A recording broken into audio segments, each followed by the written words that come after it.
Аудыёказкі для дзяцей чытае Ліра. Казка пра смелага вожыка. Алесь Якімовіч. Сядзіць зайка-шарачок пад зялёнай ёлачкай і горка плача. Лапкамі буйныя слёзы выцірае, а слёзы так і сыплюцца, як град, так і сыплюцца. Моцна, відаць, ужаліўся зайка. Як жа мне цяпер жыць на белым свеце? Скардзіцца ён на сваю зайчую долю. О, калі так, ды і верабей скора верх над табой возьме. Эх, пабегчы хіба ды утапіцца з гора.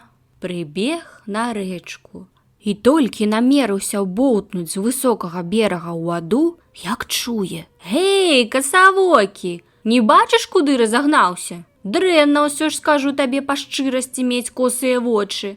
Так і утапіцца можна. Вось гэта ж мне і трэба, сястрыца лісенька, кажа заяц-шарачок. Толькі ў ваду, толькі утапіцца. Што ж ты, браток, надумаўся? Апамятайся, навошта табе тапіцца? Як гэта навошта? І ты б не леш зрабіла, каб цябе так набіў і пакрыўдзіў. О! Зайка захліпнуўся і не мог далей гаварыць. Хто набіў? Хто пакрыўдзіў? Ты крываногі таўкач гэты, вожык. І каб хто людскі. Пры апошніх словах зайка выцер лапкай самую буйную слязу. Ай-ай, заікала ліса-хітрыца. Вожык цябе пабіў. Не спадзявалася, браток, чуць такія навіны. Як жа гэта хаце здарылася? Зайка прысеў на заднія лапкі і пачаў расказваць. Пайшоў гэта, я, кажа, нядаўна пад бярозавую горку салодкай канюшынкі пашчыпаць. А тут і вожык прыпёрся, паўзун гэты клышаногі.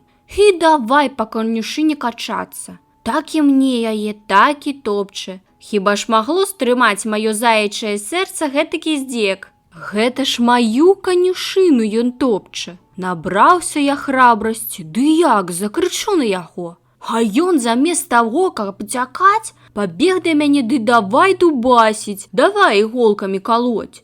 Я ледзь жывы вырабіўся. У! Зноў расплакаўся зайка-шарачок. І ён не на жарты намерыўся скокнуць у ваду. Шкада стала лісіцы-хітрыцы зайку.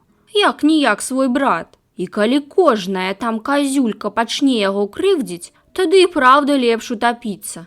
Пачакай, кажа лісіца, не тапіся, браток, я за цябе заступлюся. Ужо я пакажу яму паўзуну гэтаму няшчаснаму. Як толькі ўбачу, адразу зглыну яго. Будзе ён ведаць, будзе ён век мяне помніць. Заступіся, сястрыца, заступіся. Зайка зарадаваўся і перастаў плакаць. Прыбегла лісіца-хітрыца да бярозавай гары, стала ў лагчынцы і выглядае, дзе той вожык, які так бязлітасна пакрыўдзіў яе прыяцеля зайку-шарачка. Раптам нейкі цяжкі калючы клубок каменем упаў на яе спіну. Фрр-пх! Зафыркала і запыхкала над самай яе галавою. Фрр-пх! Тут лісіца калі скокне, калі драпане, па пнях ды па карчах, па кустах ды па заласніках. Толькі хвост пушысты мільгае. Вожык перад гэтым варочваўся да хаты з бярозавай гары.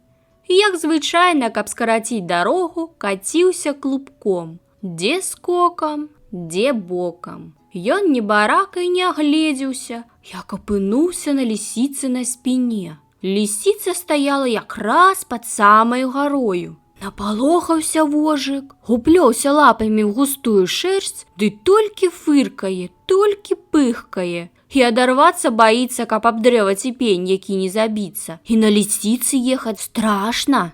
Лісіца ж тым часам думала, што ўжо смерць яе прыйшла. Прымчалася да сваёй горкі і ў нару. Нара была вузкая, толькі як самой пралезці. І вожык сарваўся з яе спіны. Зарадаваўшыся гэтаму, ён без аглядкі пакаціўся назад. Сядзіць лісіца-хітрыца ў цёмнай нары і не дыхае. Вось гэта дык звер, думае. Ну і адчайны. Не паспела аглянуцца ён жо і на спіну, і душыць, і коле. Не, век не буду сама з ім заводзіцца. За вярсту абыйду, калі дзе стрэну. Сядзіць лісіца, а вылезці баіцца. Нябось, думае, прытаіўся недзе, чакае. Ды не дачакацца ж табе, хітрун няшчасны. Памру, а не вылезу. Сядзіць яна так дзень, сядзіць другі, на трэці чуе знаёмы голас. Гэй, кумка-галубка, ці жыва-здарова ты? Што гэта не відаць цябе нешта? А ўжо, прызнацца, засумаваў без цябе. Зарадавалася лісіца воўку зубастаму і вылезла з нары. Вылезла і расплакалася. Што з табою, кумка-галубка? Пытаецца воўк. Якое такое гора ў цябе? Як жа мне не плакаць? Кажа яна. Як не гараваць? Не толькі плакаць, а пайсці хіба ды ў ваду кінуцца. Усё роўна смерць.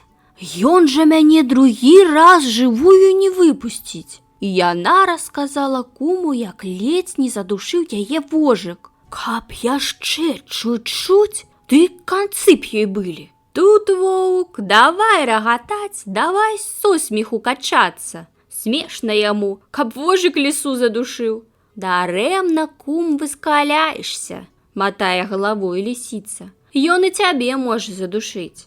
Кажа яна так, а сама сабе і думае. А вось пад бухтару воўка пакажа ён таму крываногаму паўзуну. Жод яго і духу не застанецца. Будзе ён ведаць. Добра, кумка, кажа нарэшце воўк зубасты. Я за цябе заступлюся. Заступіся, кумок, заступіся, просіцца лісіца.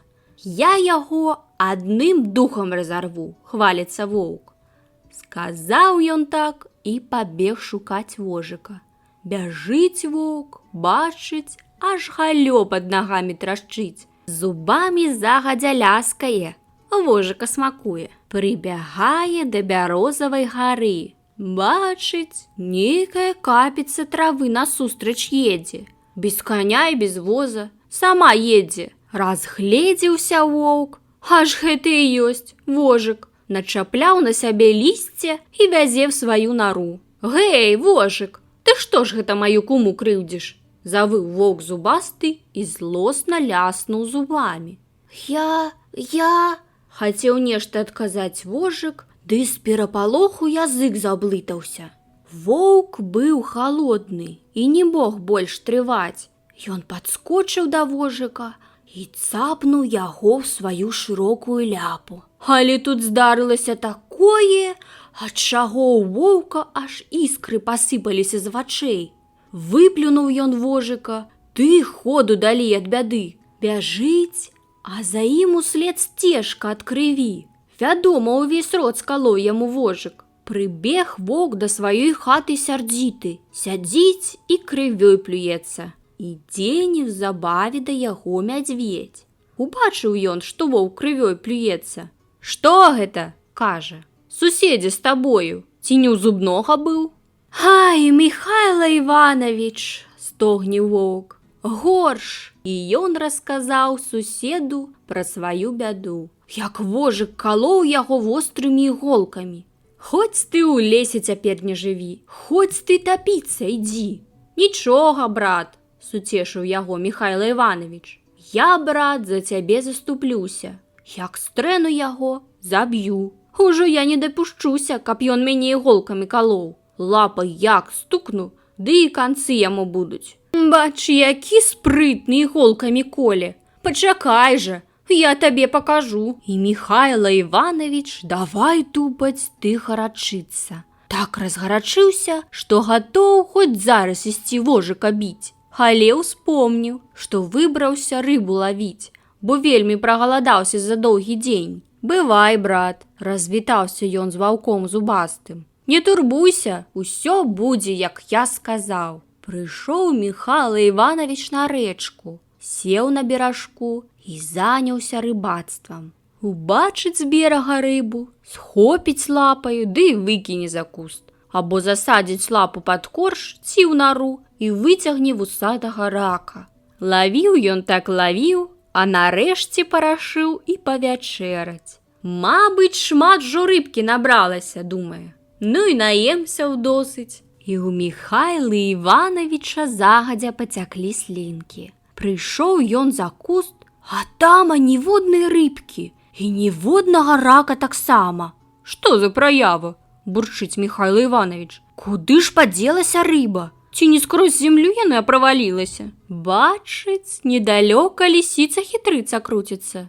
Гей, рыжуха! Злосна гукнуў да яе Міхайла Іванович. Як табе не брыдка? Ды я ж цябе саму зараз праглыну за такія штучкі. Што ты, Міхайла Іванович, хіба можна, каб я ды тваю рыбку з'ела? А хто ж? Зароў Міхайла Іванович. Ведаю хто, шэпче яму здалёк лісіца. Ды толькі сказаць баюся. Хіба на вушка, каб не пачуў ён, а то не жыць мне тады. Падышла лісіца блізка да Міхайла Івановича і шапнула яму на вуха. Вожык, каб я так жыла, сама бачыла. Яшчэ горш ускардзіўся Міхайла Іванович. Яшчэ больш на вожыка ўзлаваўся. Аж на месцы не ўстаіць. Так і гараць ад злосці яго кіпцюры.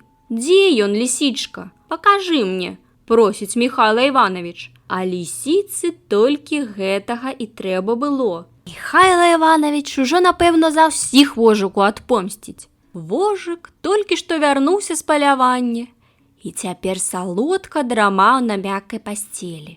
Яму сёння добра пашанцавала. Ён злавіў дзясятак жаб і мышэй, нарэшце натрапіў на птушыныя яечкі, ды і запіў імі свой багаты абед. Вось чаму зараз ён быў у добрым настроі і, дрэмлючы, думаў пра нядаўнія прыгоды з лісіцай і воўкам. Пасля гэтых прыгод ён не на жарты пачаў баяцца жыць на свеце. Але, мяркуючы па ўсім, не толькі ён, вожык, збаяўся лісіцы і воўка. Наадварот, хутчэй яны збаяліся яго. Бо калі б не так, ды чаго ж паўцякалі ад яго і лісіца, і воўк, не кажучы ўжо пра зайку. Гэта апошняе наводзіла вожыка на думку, што, мабыць, ён і ёсць самы дужы і грозны ў лесе звер. Ад гэтай думкі яму рабілася весела і прыемна. Аднак тут ён спомніў, што жыве яшчэ ў іхнім лесе мядзведзь Міхайла Іванович. Не раўня ні лісіцы, ні воўку, а пра зайку ўжо і гаворкі няма. Гэты ўспамін крышку астудзіў геройскі настрой ваяўнічага вожыка. Але, як кажуць, пра воўка памоўка, а ён тут. Так было на гэты раз і з мядзведзем. Толькі вожык падумаў пра яго, а ён тыц сюды, і не адзін нават. Як убачыў вожык лісіцу з мядзведзем, ды і скамянеў ад страху. Згарнуў клубочак свае калючкі і падрыхтаваўся да смерці. Падышоў Міхайла Іванович бліжэй да вожыка. Паглядзеў, а пасля як зараве на ўвесь лес. Ах ты, абжора ненаедны! Сам з клапа, а бач, колькі рыбы маёй з'еў. Я ж цэлы адвячорак лавіў, і як толькі цябе абжора не разарвала. Лісіца ж тым часам аж душыцца са смеху. Вядома, рыбку-то яна сама з'ела. Лаяў Міхайла Іванович вожыка, лаяў, а ён хоць бы што, нават не зварухнецца. Тут Міхайла Іванович яшчэ горш усхадзіўся. Ён кажа, у сваім лесе звер над сімі звярамі, і кожны павінен не толькі слухацца яго, а і дрыжаць перад ім, а вожык не лічыць патрэбным нават глянуць на яго грозную асобу. Паеў усю яго рыбу і не лыс. Хацеў Міхайла Іванович схапіць вожыка ды разарваць, але успомніў горкую воўчую практыку. Тады ён з усяго маху стукнуў яго лапаю. Вожык адкаціўся ў бок і злосна запыхкаў, а мядзведзь так і заскакаў на 3 нагах. Уся лапа яго была ўтыкана іголкамі. Заенчыў ён ад болю, ды і ходу на 3 нагах далей ад бяды. Выцягнуў вожык галаву з калючак на свет. Бачыць, Міхайла Іванович дае дралу на 3 нагах, і лісіца-хітрыца за ім ледзь паспявае. Тут ён расхрабрыўся ўжо як мае быць. Пых-пых, Трымай іх, трымайце разбойнікаў. Мядзведзю здалося, што вожык даганяе яго. Ён апусціўся на ўсе 4 лапы і, не зважаючы на боль, так памчаўся, толькі лес трашчыць. Прыбег Міхайла Іванович да ваўка і зайкі. «Ну як, задушыў вожыка?» – пытаецца воўк. Задушыў, перадражніў яго злосна Міхайла Іванович. «Бачыш, як ён мяне пакалечыў?» І мядзведзь выставіў наперад сваю скрываўленую лапу. «Так пекануў, – кажа, – мяне па лапе гэты звяруга, што я ледзь не памёр ад болю. Ах, зайка, вазьмі абцушкі, павыцягвай з лапы іголкі, цярпець не магу». Узяў зайка абцушкі, павыцягваў з лапы іголкі і перавязаў яе бінтом. Ось паселі звяры ў рад і пачалі думаць, як вожыка перамагчы. Але што не прыдумаюць, усё не так. Нарэшце лісіца і кажа: «Хадзем хіба да яго гуртам, быць не можа, каб рады не далі». Парада лісіцына была самая разумная, і все ахвотна з ёй згадзіліся. Выстраіліся звяры адзін за адным і пайшлі. Спераду Міхайла Іванович, за ім воўк зубасты, за воўкам лісіца хітрыца, а за лісіцаю зайка Шырачок. Ідуць і разважаюць паціху, як ім вожыка перамагчы. Лісіца і кажа: «Лепш за ўсё разарваць яго на кавалкі. Ты, Міхайла Іванович, як самы дужы, будзеш цягнуць за галаву. Ты, кумы волк, і ты, зайка Шырачок, за хвост. Вось у вас і роўная сіла будзе. А я буду каманду падаваць. Я крыкну раз, два, тры, дзяры, дык вы рвіце яго». Усе зноў згадзіліся з лісіцынай парадай. І праўда, лепш за яе не прыдумаеш, хоць бы размудрыўся. Прыйшлі да бярозавай гары. Глядзяць і вачам не вераць. На палянцы пад гарою вожык душыць страшную атрутную змяю. І гэтак смела распраўляецца з ёю. Зайка тут жа і самлеў ад страху. Лісіцу з перапалоху схапіў жывот. У воўка зубастага забарабанілі зубы. Нават у Міхайлы Івановича закалаціліся паджылкі. «Не, – кажа Міхайла Іванович, – з такім зверам жарты кароткія. Ён нават атрутнай змяі не баіцца. Не то, што нас». Звярнуўся ён ды наўцёкі, а за імі яго сябры. З таго часу ўсе яны баяцца вожыка і не чапаюць яго. Толькі адна лісіца-хітрыца прыдумала спосаб, каб вожыка перамагчы, але нікому пра яго не сказала, ды і самой ёй не заўсёды гэты спосаб удаецца. Канец. Дзякуй за тое, што слухалі. Ваша Ліра.